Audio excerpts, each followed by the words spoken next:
And welcome to our new webinar here, Hyperinterpreting in the new GVERSE Geomodeling. I'm very excited to be showing this because it's the result of a lot of effort to bring full 3D geomodeling into the GeoGraphix and LMKR world. So before I get started, let's explain what is GVERSE Geomodeling.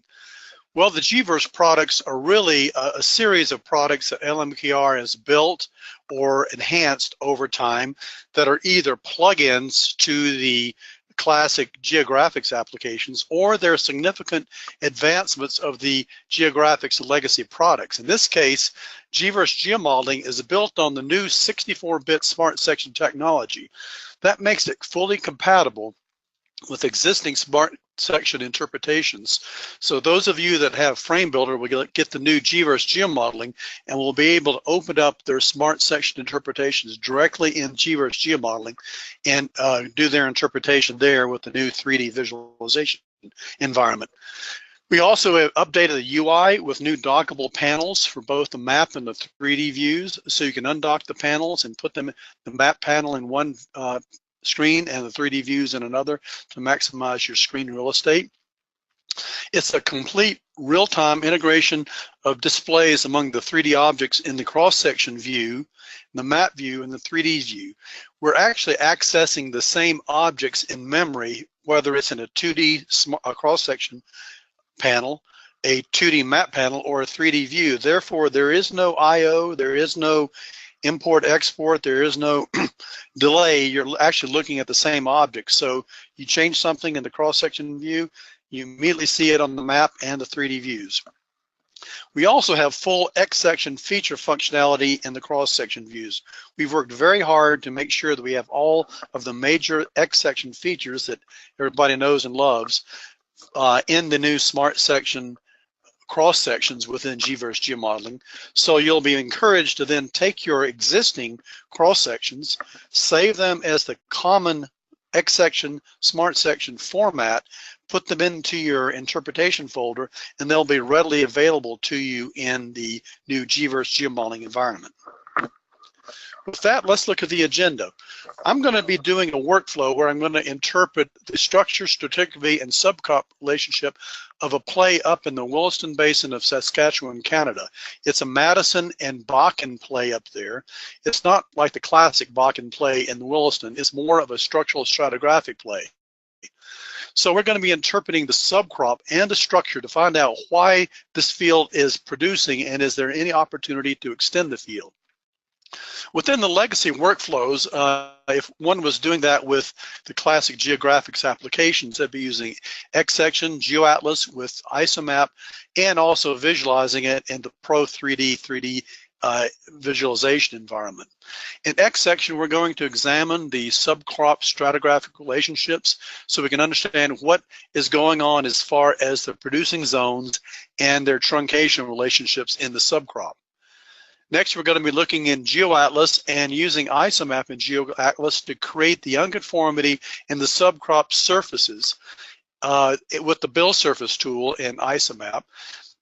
And we're going to be using surface substitution to maintain original horizontality. In other words, we're going to be maintaining the conformance relationships between your main surface, that I'll talk about later, and the subsequent surface that are truncating up against the unconformity surface. Then I'm going to use grid operations in ISOMAP to create subcrop truncation edges by subtracting the surfaces, the subcrop surfaces from the overlying truncation unconformity surface and only contouring around the zero edge so that show the subcrop truncation edges.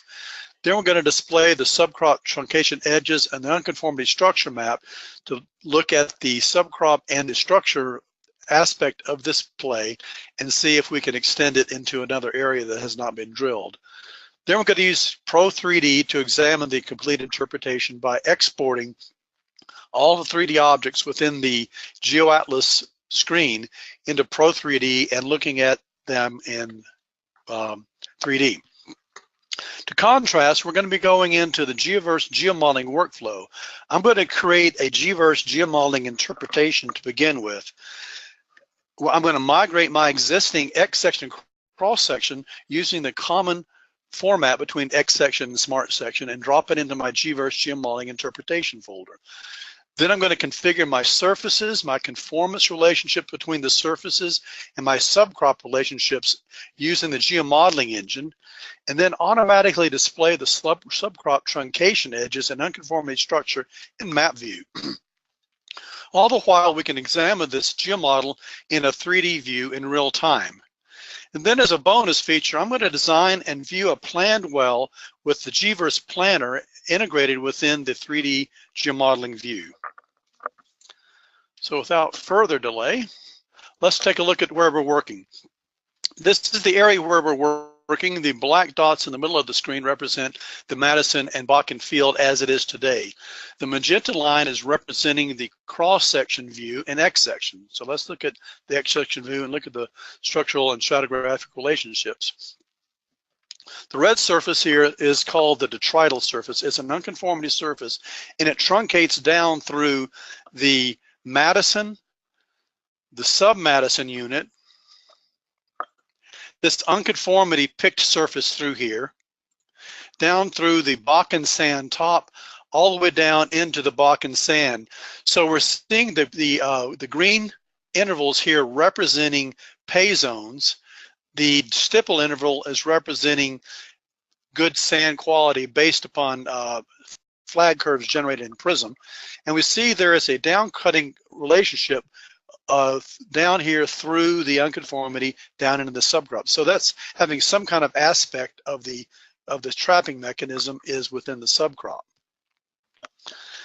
We're also going to be combining some geophysical surfaces. This is size vision. I'm displaying a depth converted surface on the detrital.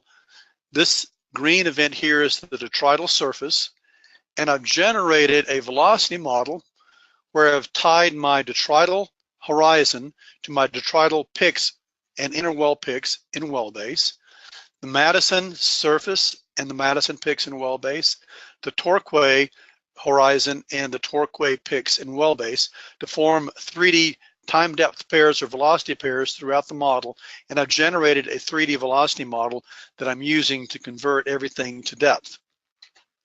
So taking this depth converted seismic horizon on the detrital, I will export that into ISOMAP to create a surface that I'm going to be using in my truncation of the subcrop map.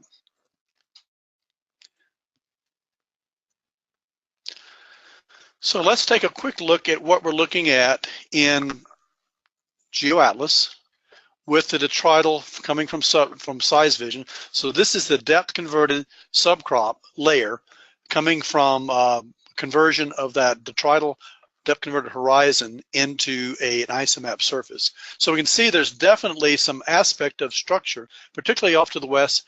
Maybe some closure, maybe there's a fault relationship over here controlling maybe some of the production also. So let's hide that for now.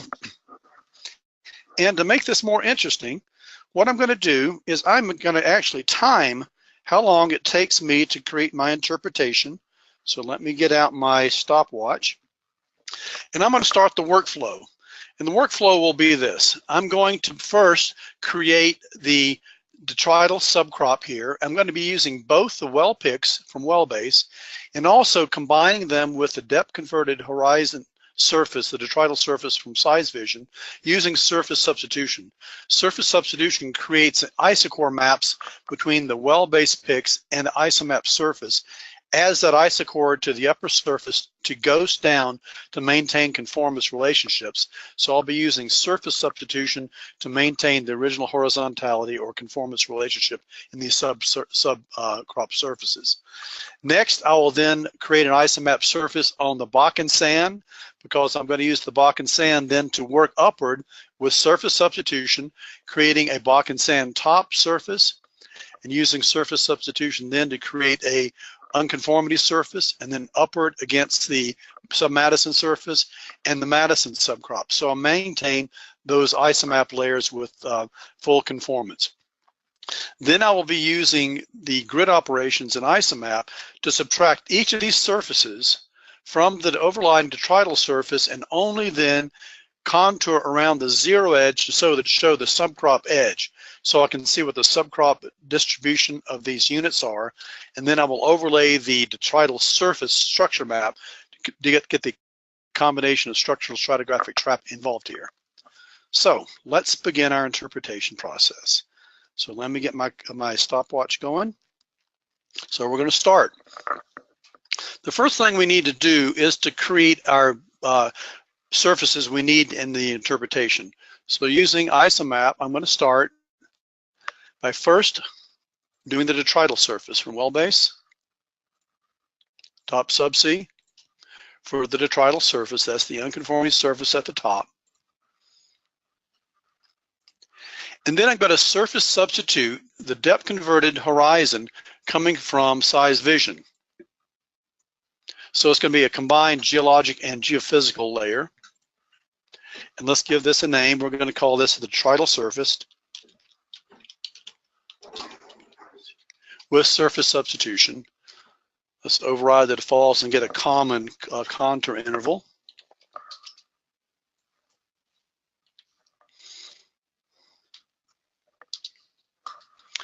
And let's go ahead and input the default colors on there, boundary polygon, and finish that surface. So this is the combined surface between the well picks and the depth converted horizon from size vision. So again, showing that there's possibly some structural closure to the west that we'll be taking advantage of a little later. So let's go ahead and hide that. Now we're going to start to create our subsea surfaces. I'm going to start out with the Bakken sand surface. Again, that's the bottom surface because I'm going to use it to surface substitute upward against the detrital surface and using that to calculate the subcrop edges. So again, isomap build surface. And we're going to pick the Bakken sand.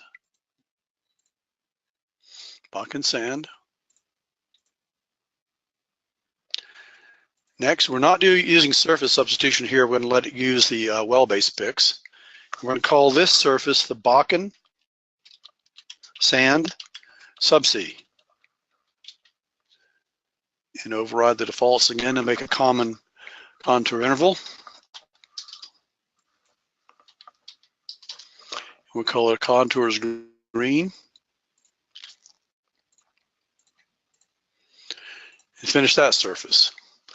By the way, the gray outline here, that's the footprint of our 3D survey that we interpreted in size vision. So this is the surface for the Bakken sand. So go ahead and hide this. Next, we're going to make the Bakken sand top layer. It's the formation right on top of the Bakken sand.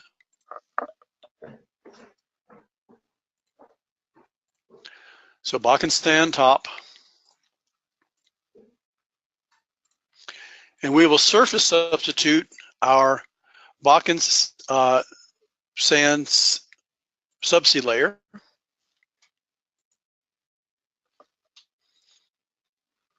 Next, and we'll call this our Bakken sand top subsea with surface substitution.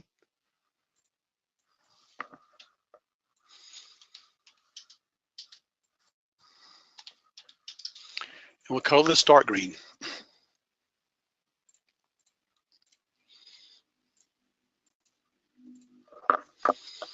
So there's the structure of the Bakken sand top sitting on top of the Bakken sand.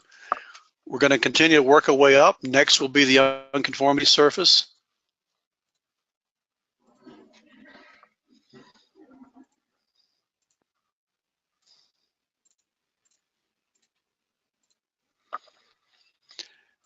And we'll surface substitute the Bakken sand top. And we'll call this the unconformity subsea.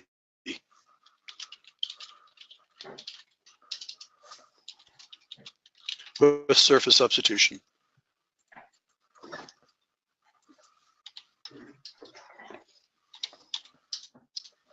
And we'll color these red.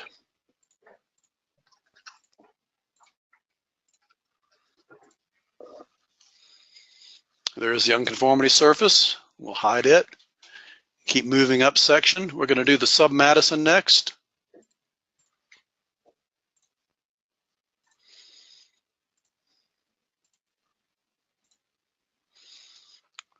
Sub-Madison.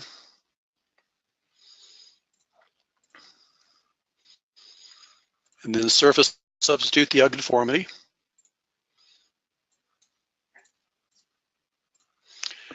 And we'll call this our Sub-Madison sub-C with surface substitution.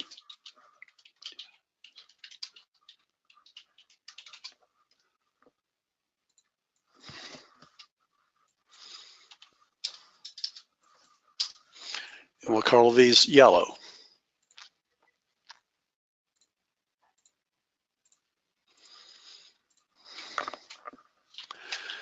And then lastly,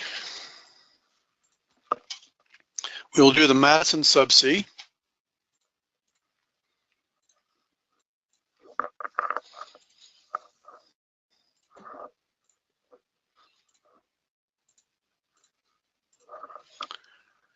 And then surface substitute the Sub-Madison.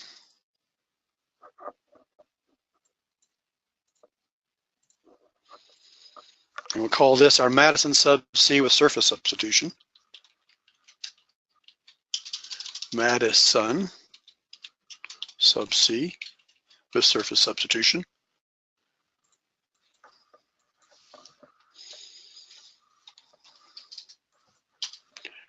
And we will color these blue.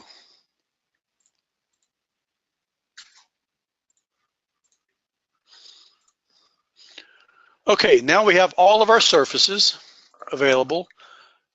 Again, we have the Bakken sand surface, the Bakken sand top surface, the unconformity surface, the Sub-Madison, and the Madison surface.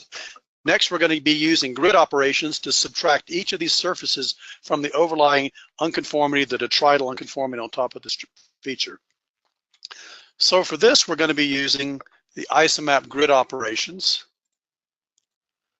As a simple formula, we're just going to say A minus B. Oops, let's get the B in the right line.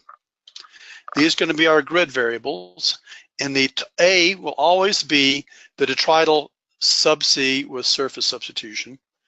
And we're going to start first with the Madison. So we're going to subtract the Madison from it, Madison sub-C. Whoop. I got to set the key grid. The key grid sets the output grid parameters based upon an input grid. So in this case, the key grid will be the Madison sub-C. And we're just going to call this layer our detrital Madison's erosional edge.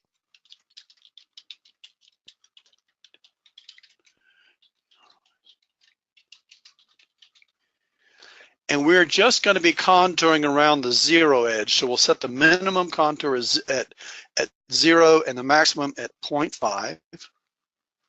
And we're going to color contours blue.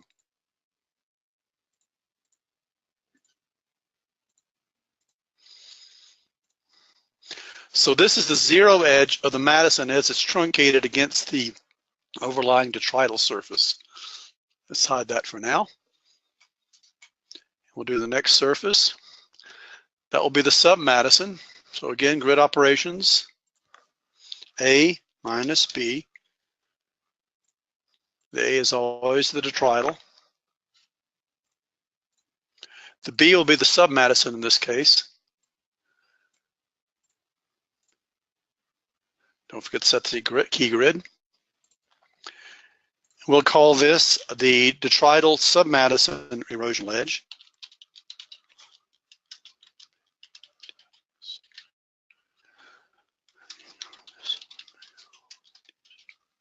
And just contour around the zero.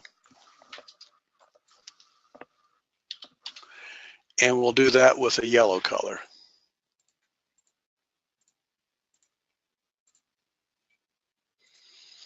And so this is the edge of the Sub-Madison underneath the detrital. Hide that for now. We'll do one more. We're going to be doing the unconformity. Again, A minus B. Update the grid variables,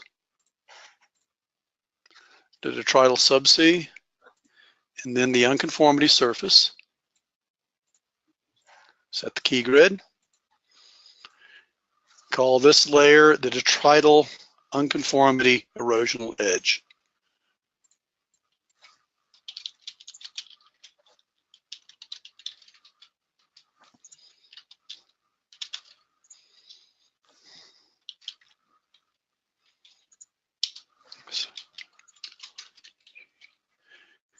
contour only around the 0. And we're going to color this red.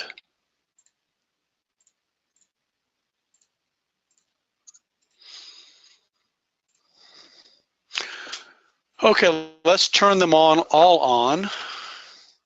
So there is the yellow is the Sub-Madison, and the blue here is the Madison.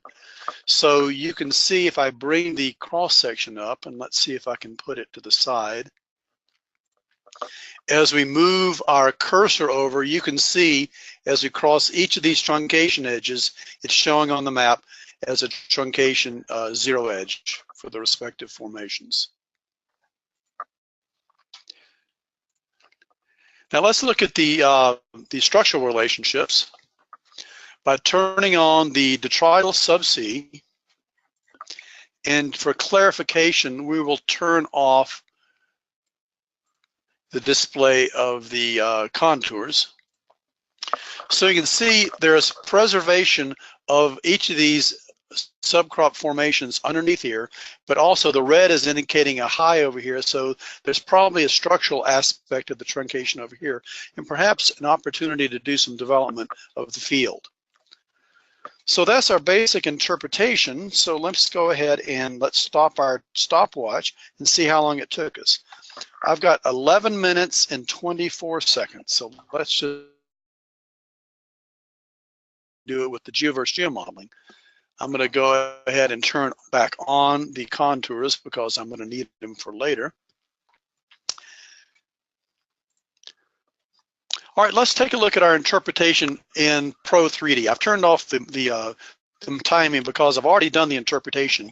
I just want to look at the what it looks like in Pro 3D.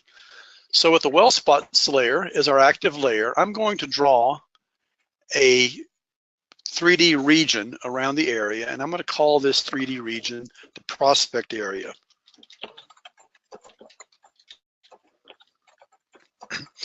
And when I launch Pro 3D, what it's going to do is going to take all of the 3D objects that are in the map, the surfaces, the wells, the cross section, and automatically load them into Pro 3D, our 3D visualization environment.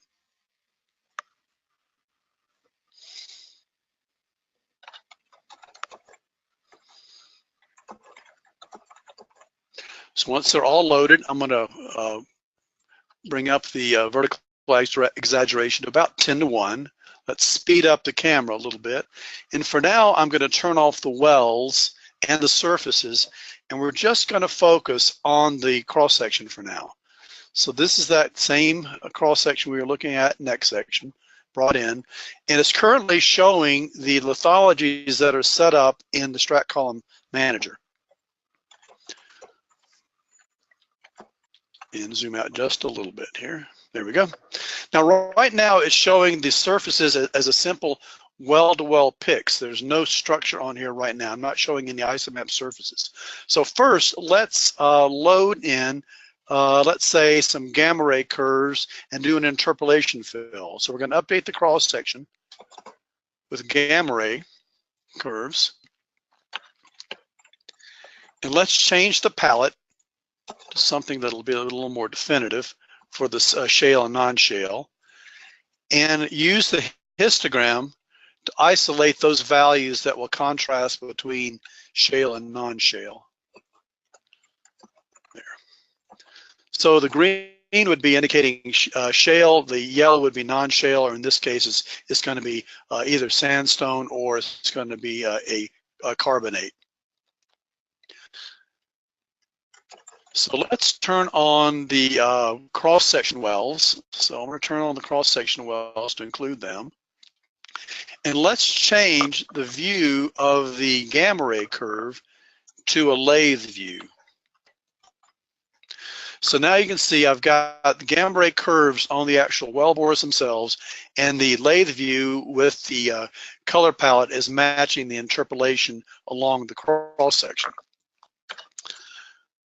Now let's go ahead and turn on the seismic backdrop. So right click on here and display the seismic. These are depth converted seismic sections being depth converted dynamically by the velocity model we've got invoked in Size Vision. and we can turn on some opacity here so we can co-blend the interpolation back against the events in the depth converted seismic section. So for now, let's go ahead and remove the seismic, and let's turn the opacity back to 100%. And let's turn on our surfaces. So we're going to turn on the surfaces. Now these are the isomap surfaces that were automatically loaded from the GeoAtlas view, the active GeoAtlas view.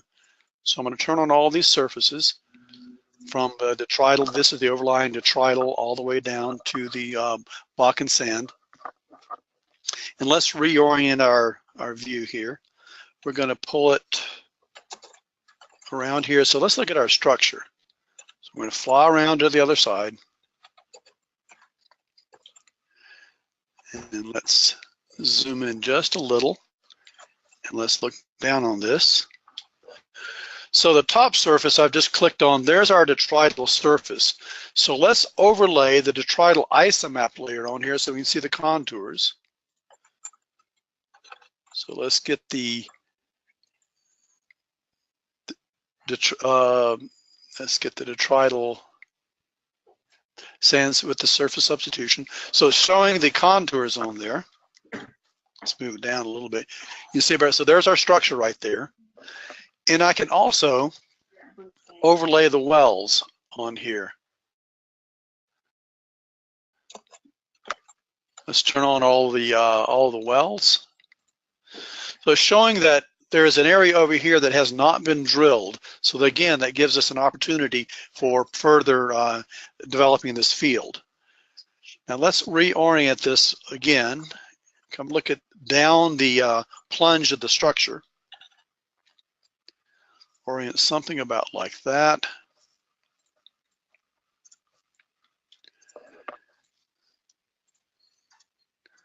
And turn off the cross section for now, just don't need it. We're going to turn on the clipping planes and look at the relationships of the overlying surface, well, not quite that much, with the truncation edge. So let's get a little better orientation here. Bring it up.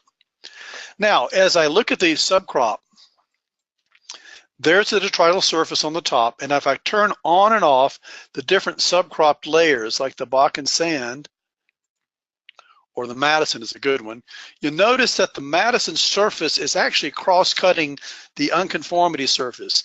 This is just a problem that isomap really cannot handle very well. What we did when we made the zero edge is we subtracted each of these surfaces from the overlying detrital and just contoured along the zero, and it certainly shows the truncation edge, but I can't do it with an actual structural surface. That's a limitation of this classic technique. So let's turn back on everything and go back to our full model. Turn on our cross section. And there is our overall interpretation using the classic methods of using the cross section tool, using the mapping, isomap, and isomap grid operations to do this interpretation. So we're going to contrast that with new GVERSE Geomodeling enabled workflows. And I'm going to do the same thing. I'm going to go ahead and get my stopwatch ready, and let's see how long it takes us to do a similar interpretation using GVERSE Geomodeling. So first we're going to go ahead and load up, launch GVERSE Geomodeling. And we're going to start the timer. So I'm going to start the timer right now. And we're going to set up the interpretation first. This is the getting started interpretation wizard. It helps us make certain decisions about which wells we want to load. Since there are not a lot of wells, we're going to load all the wells into the geomodeling engine. And then we're going to pick those same surfaces that we picked, that we made the isomap well layers on. So that'd be the Torquay, basal sand, top sand, unconformity, sub-Madison, Madison, detrital from size vision, and super Madison. Now these are from the active stratigraphic column. Now these are currently all being sourced from well base, but the detrital from size vision, we're going to dynamically source it from the detrital surface that's being depth converted by the velocity model in from size vision into the geomodeling. Next, we're going to set up the surface constraints. So these are the conformable relationships. We're going to set it up where the detrital from size vision is going to control the conformance of the detrital coming in from the well-based pix. And likewise, we're going to be conforming upward from the Bakken sand upward against the detrital. So we're going to stair-step our conformance relationships from the Bakken sand up to the Madison. And close that, we're done. Let's go ahead and go to full screen. Let's continue to set up our view here. We're gonna add in the 3D outline and the township and range. So you can load in any of the GeoAtlas layers in here you want. And we're gonna turn on, first we're just gonna turn on the detrital to show the detrital surface is automatically being generated with triangulation and minimum curvature smoothing. So let's save this interpretation. We're gonna call this our big moosehead erosional model.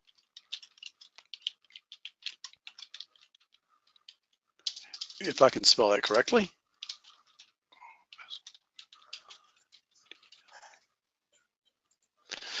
And to start the interpretation, we are going to take advantage of the fact that we have a common format between the X-section cross-section and the cross-sections that are in the geomodeling.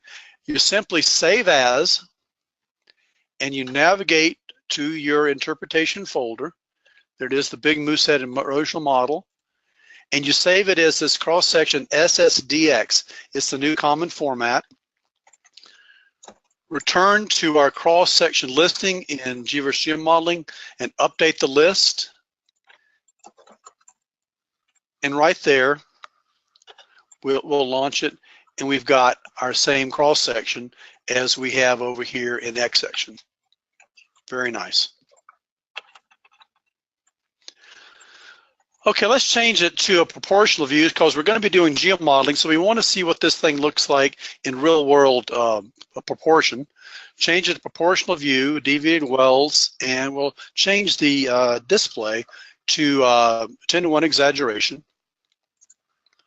So here's our cross-section, and notice our surfaces are being modeled naively. Each of these surfaces is a 3D surface being modeled with triangulation and minimum curvature smoothing. However, they're just being modeled based upon the distribution of the well-based pix.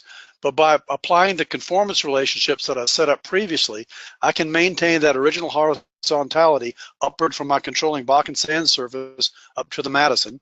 And then by applying the unconformity trimming tool, I can immediately trim off any surfaces in the subcrop against the detrital unconformity. So let's return and look at that in the map view. And let's change the detrital contours very quickly to match what we've got over in GeoAtlas. So we're going to change that to -150 down to -65. And do the same color fill. So there is our surface, which looks exactly or very close to the same as it looks like over here using isomap techniques. Now let's quickly look at our truncation surfaces. So let's turn off the detrital, and we're going to turn on the unconformity surfaces. And immediately we're able to model, and we'll zoom into this object.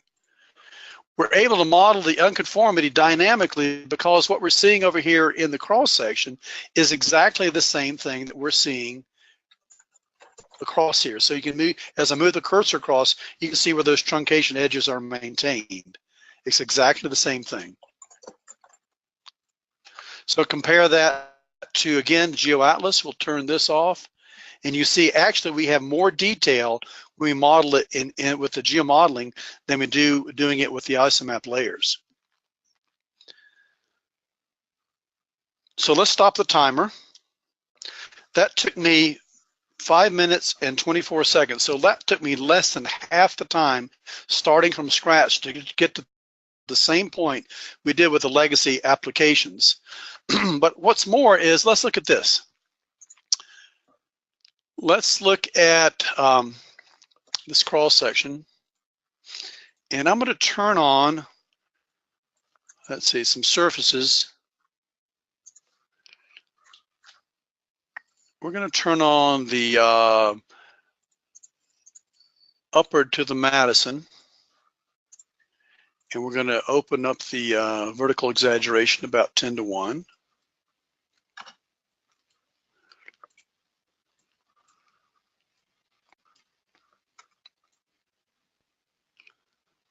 About 10:1. And I'm going to show the effect of, let's turn off these unconformity surfaces very quickly. The effect of doing it over here in the geomodeling instead of doing it over here in the classic applications. So let's look at our cross section. And I'm going to reopen this so it opens with the original layout. So close that and we'll just reopen it.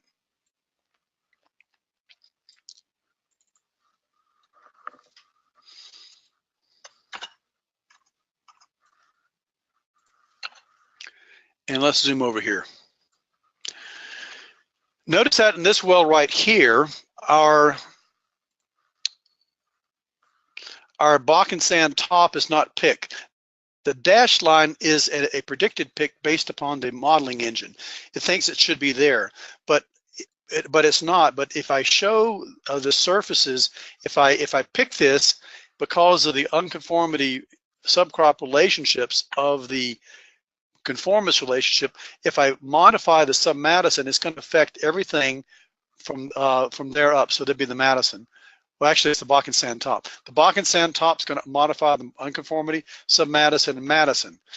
So if I had to change something here, let's just go ahead and make a pick.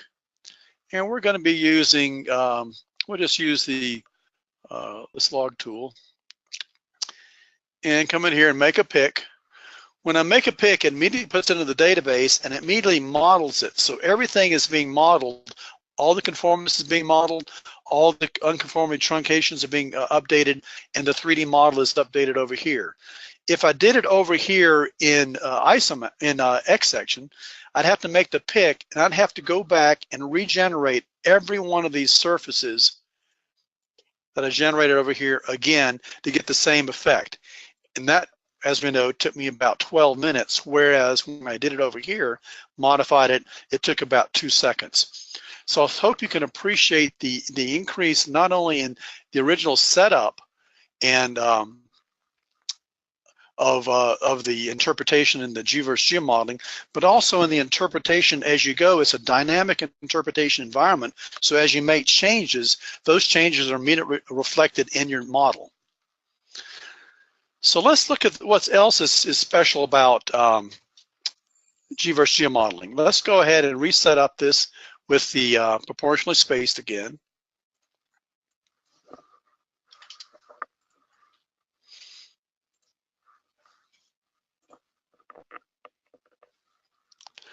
And we'll turn off the surfaces here for now. And just look at the fence diagram that immediately showed up over here in the 3D view. This 3D view, you can undock it. You can put it anywhere you want to. You can tab them. You can put them into other screens if you want to. Very nice update to the user interface. Now I'm going to come over here and I'm going to turn on the interpolation fill using the gamma ray and the yellow-green template. And when I turn it on here, you immediately see the same thing show up in the cross section, or I should say the fence diagram over here. The reason this isn't modeled is because we don't have any curves against the unconformity to model them against. So anything you do in the cross section is immediately updated to between the map view, the cross section view, and the 3D view. So let's create a well group. We're going to create a new cross-section group here. We're going to call this our mini dip well group.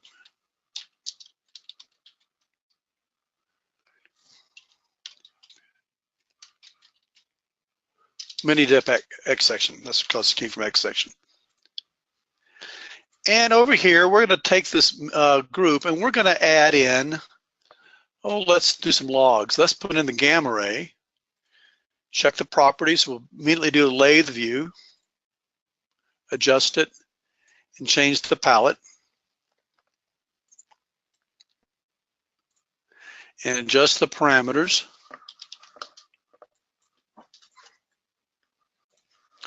And you'll see now that the lathe view in the cross-section wells are matching the interpolation fill in the fence diagram.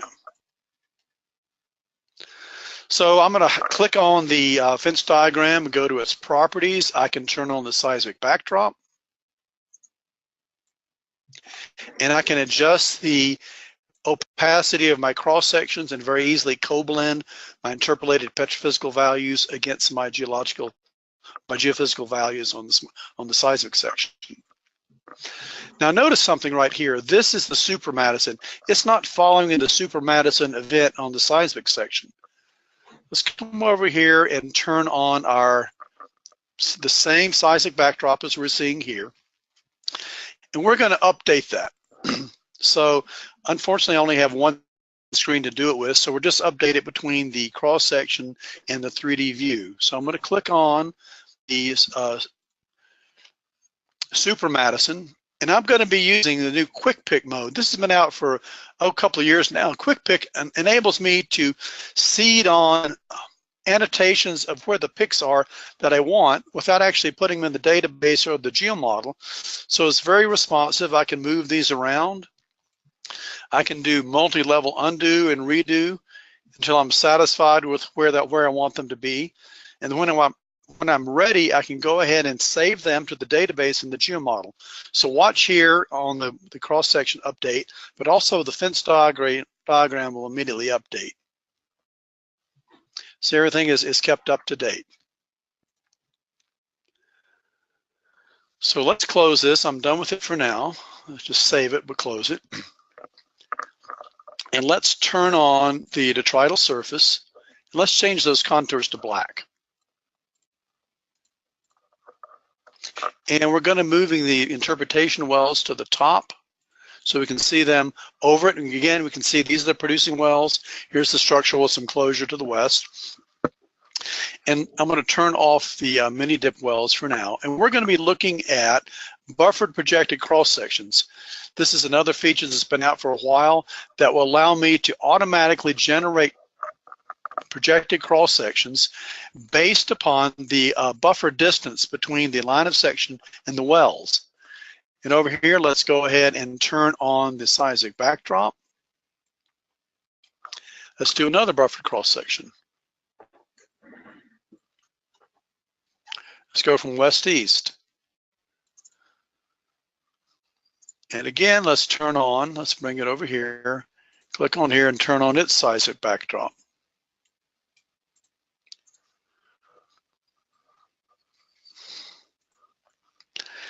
And I'm going to make another well group over here. I'm going to just go ahead and highlight all the wells on the map, create another well group, and we're going to call this our well spots group.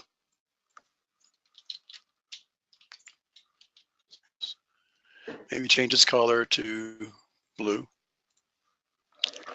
And for the well spots group, we're going to also add in the gamma ray.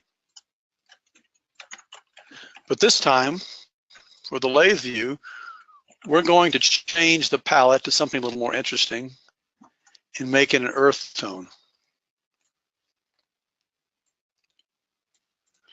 So now I've got my wells, my buffered projected cross sections showing a seismic backdrop.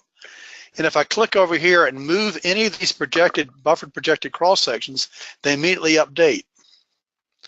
I can also click on a line of section, use the arrow keys to actually step through my geomodel. And you see the surfaces or the intersection of the surfaces are immediately following exactly the same event in the depth converted seismic. So it's a very nice way. You don't have to have a lot of cross sections anymore. You can use these buffered projected cross sections and simply drag them or reorient them any way you want to and look through your whole geomodel. Okay, let's look at the surfaces themselves. So we're going to turn on the torquay upward through the detrital. Here's the detrital surface. We're going to turn on the contours.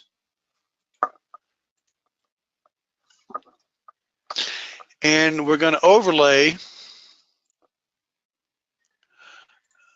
the well spots layer. Turn up its opacity full so we can see where the wells are drilled.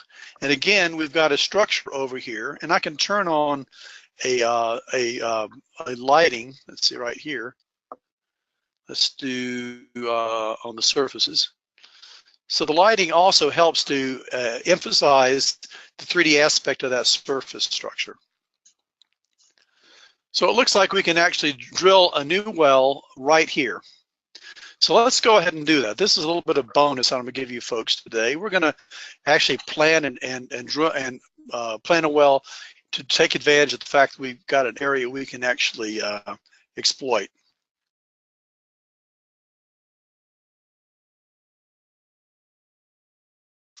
So let's go ahead and we're done with the projected lines of sections. Let's just get rid of those.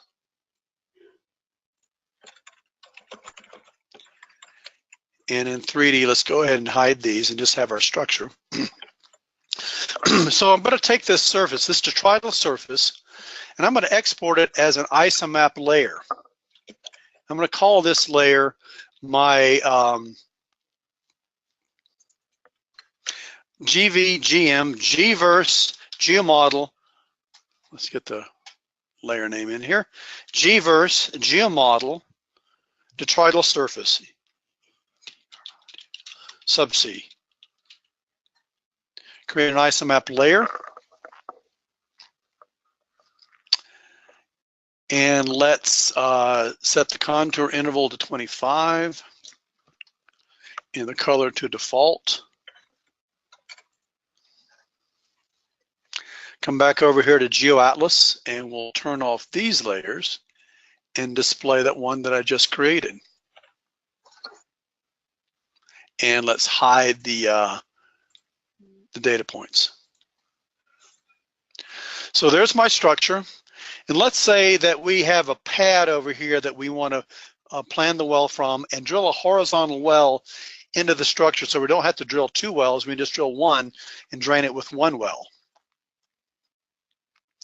So let's make a new well with the well spots as the active layer. I'm going to right click and add a new well to the database, and let's say our pad is right here. So I'm going to call this well ID number 123. The operator is going to be GeoGraphix. In this case, the well name is the Big Moose Head. Number 1. Status is proposed. The reference is Kelly Bushing.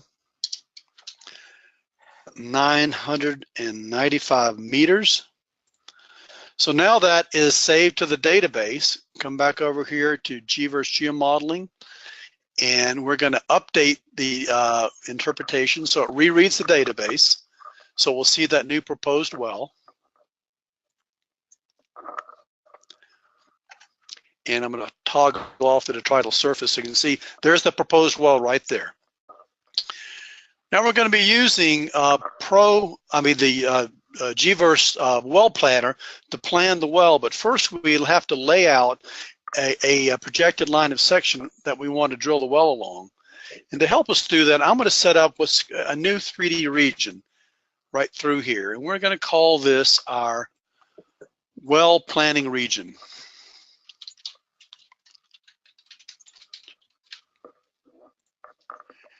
And then we're going to activate that region, and it crops the map, and it also zooms the 3D into that area. Next, we're going to do a projected line of section, a buffered projected line of section from here right to here. It's automatically going to pick up this well, put it into the cross section. We're going to modify the layout a little bit. And we want the 3D, so it's going to be a deviated borehole.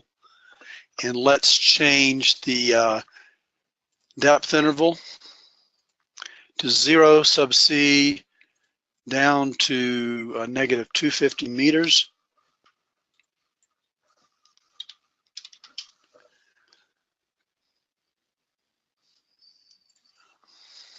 And we want to do the vertical exaggeration a little bit more on this. I think we want to do that to 5:1. So there it is. And notice we got a little bit of a discrepancy here between the detrital that was coming in from the well picks versus the ones coming in from the depth converted. That's because of lack of control over in this area. So we can very quickly fix that. Again, I'm going to be using quick pick mode to quickly pick some points along the detrital surface. Whoops, that's okay. I made a mistake. That's okay. It illustrates the advantage of doing things in the 3D. So we're going to move this down here using quick picks. Move them over here. Once I like where those quick picks are, I simply update them, save it to the database, and update the model, and it ties very nicely. So let's turn this one off. And I'm going to turn on an inversion. We have a new product called GVERSE Inversion, where you can make either a color or an absolute acoustic impedance inversion. And acoustic impedance, if you cross plot that against brittleness, there's a 1-to-1 relationship. In other words, there's a linear relationship. So acoustic impedance can be used as a proxy for brittleness. So let's change my palette. So where the red color is, that means it's high acoustic impedance. So that's going to be where I want to make sure my wellbore penetrates. So let's view this along with our 3D. So here it is in 3D. Let's slide it over and zoom in. And let's turn on that same seismic backdrop. And let's make this, the detrital surface slightly opaque so we can see underneath it there. So you can see that line of section right there is the line of section we're going to be planning our well. It's going to be beneath the detrital unconformity between that and the Madison surface. So let's create a proposed well group. So I'm going to select that line of section and new cross-section well group. We're going to call this our proposed well group.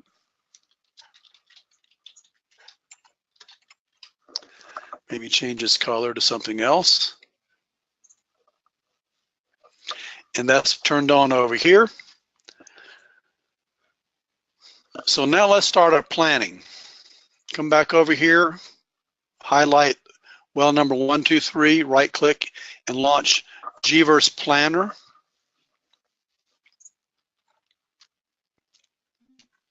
GVERSE Planner will sit over here and it'll capture the target points as I define them on the cross section.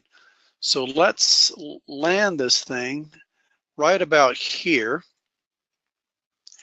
It'll pick up the target point, put it in the planner, and then update the cross section, the map, and the 3D view. Put a couple more in here so you can start seeing the well come down.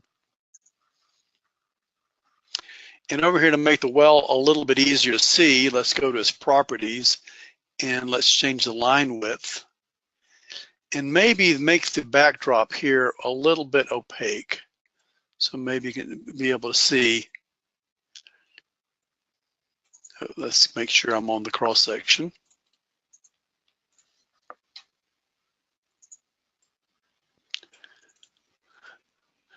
And let's go ahead and do a couple more picks.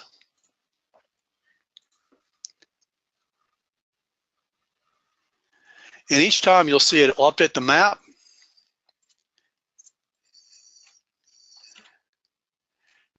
And it'll update, let's increase the opacity on this. And it'll update the cross section, I mean the well being drilled. Make one more pick and watch it being updated here also. So there's our planned well. It's captured by GVERSE Planner. There are targets.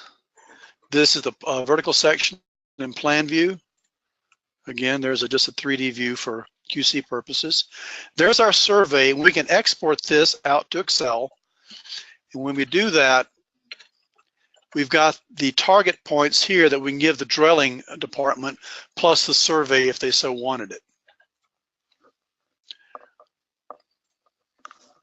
So for now, that's good. Let's come back over to the 3D view. Let's look at this thing in full 3D.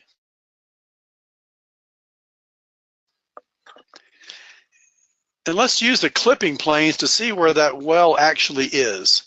So I'm going to turn on the clipping planes, slide this back, zoom in here, and I can use the clipping planes then to see exactly where that borehole is going between my surfaces. Now, lastly, what I want to do is show the seismic wrapped actually around the wellbore itself. So let's hide this cross section for now. We're going to make another cross section from the proposed well, and then adjust again the layout. We want this proportionally spaced.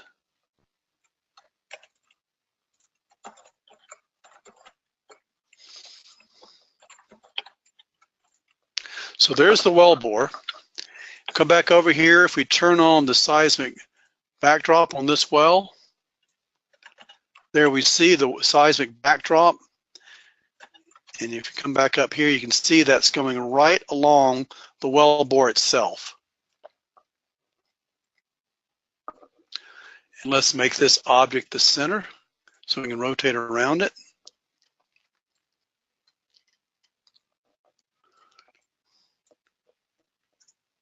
You can see the wellbore is going right down the seismic.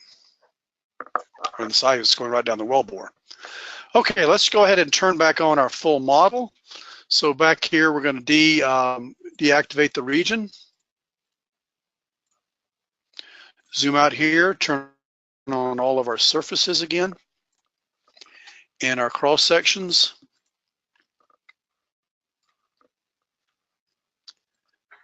And our wells.